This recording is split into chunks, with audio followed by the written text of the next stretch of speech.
ওরকম তো আঙুলগুলো চেটে পুটে খাচ্ছিলে, বলছি কি ফ্লেভারটা কি ছিল? কন্ট্রোল।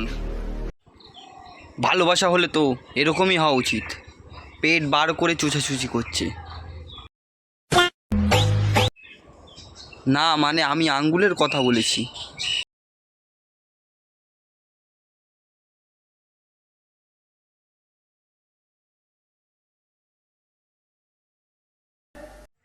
এই ভিডিওটা দেখার পরও যারা নিজেদের গার্লফ্রেন্ডের হাতে চুমু খেতে দ্বিধা করবে না, তাদের কাছে আমার একটা বিনীত অনুরোধ, ভাই দয়া করে চুমু খাওয়ার আগে একবার হাতের গন্ধটাই তো শুকে নিস।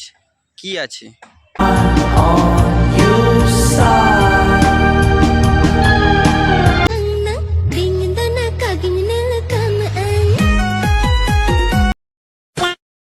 আর হ্যাঁ দাদা, তোমার কাছে একটা প্রশ্ন ছিল, ওরকম তো আঙুলগুলো চেটে পুটে খাচ্ছিলে, বলছি কি ফ্লেভারটা কি ছিল?